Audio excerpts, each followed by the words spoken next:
Imphal da Mau market hangdokraba matung Liangmai furukki oiba market amasu hangdoktuna chingtamgi mari fagathanbada natana chingda fangba mana masing marang kaina fanghanba hokrai.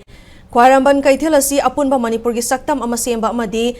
leihanbagi yamna maru oiba mafam oiri maram asuna kaithel asi potfam family bising na wangangbada wahiwata yamna section bagi tangai fadaba lei haina former chief minister and Birena Fongdorakli.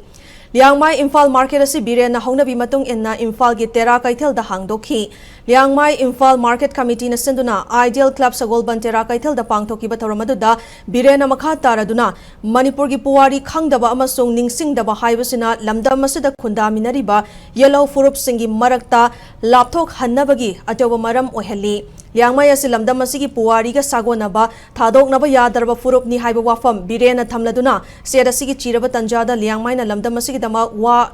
nganglakpa thagat ngai ni aikhoi maitai sing asi yamna kaugan ba furup oina tawi masi taugumsi chiraba tanjada chenkhiba kangbu adu marup nate ichilinau natte hanna yengbada kana uraktraba matamda ai lei aikhoi lei haiduna chongthorakli ba kangbu adubu asengba marup natraga ichilinau kaugani haikhi market asida Liangmai singna taba mafamdagi puthokpa ensang napi hairana chingba polam sing fanghalli.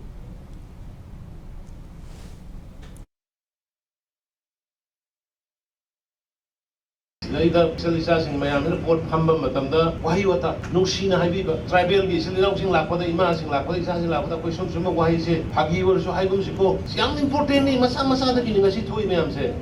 ana adu ko mayam se market da su tawiba Manipur gi aur Bharat gi general knowledge se khar khangma mathuk pai adu ga de koi su hena nungsina ba por kane lawi ana loisin jarapada Liangmai gi silnaw sing su ware khange koi adu ngasi sigi market sidi temporary ni koi amok mayam silliba koi langdon hoi moi tanaraga logi sumaina maugi sumaina nungsa da karida khallaga phamba yaba mafam gumba karai da no koi su thiminage aduga nathai chaba adu mampham ama leraga di permanent loina or temporary oraga su nong sing lakpada su kai su wadana phamba yaba mafam do koi thiminage